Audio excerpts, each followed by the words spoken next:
RTV vaccine എടുത്തിരുന്നു. അപ്പോൾ അത് കൂടിയത് കാരണം കാല് തളർന്ന ഒരവസ്ഥയാണ്. ഇതിനെ നമുക്കെങ്ങനെ ചികിത്സിച്ച് ഭേദമാക്കാമെന്ന് നോക്കാം. ന്യൂറോബാൻ ടാബ്ലറ്റാണ്. ഈ ടാബ്ലറ്റ് വേണം കൊടുക്കാനായിട്ട്. ഇതൊരു പകുതി രാവിലെയും പകുതി വൈകിട്ടോ, അതല്ലെങ്കിൽ ഒരെണ്ണമായിട്ട് കൊടുക്കണ്ട.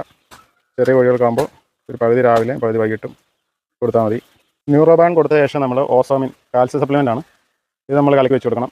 രാവിലെ ന്യൂറോബാൻ കൊടുത്തിട്ട് ഓസോമിൻ കലക്കി വെച്ച് കൊടുക്കുക. ഓസോമിൻ ഒരു ഉച്ചയാകുമ്പോഴത്തേക്ക് കുടിച്ചു തരും. ആ രീതിയിൽ കൊടുക്കണം. വെള്ളത്തിൽ കലക്കി വെച്ച് കൊടുക്കുകയോ, അല്ലെങ്കിൽ ഒരു തനിയെ കുടിക്കാൻ പറ്റാത്ത കോഴികളാണെങ്കിൽ ഒരു 3-4 പില്ലർ വെച്ച് ഉച്ചയ്ക്ക് മുന്നേ തന്നെ 2-3 നേരം കൊടുക്കണം. അതിനുശേഷം ഉച്ച കഴിഞ്ഞ് നമുക്ക് കൊടുക്കാൻ പറ്റുന്നത് വിമറാളാണ്. ഈ കാല് വളർച്ച മാറുന്നിടം വരെ മാറിക്കഴിഞ്ഞ് 2 ദിവസം കൂടെ ഈ വിമറാളും കൊടുക്കണം. ടാബ്ലറ്റും 1-2 ദിവസം കൂടെ ഇതും കൊടുക്കണം. എങ്കിലേ പൂർണ്ണമായിട്ടും മാറത്തുള്ളൂ.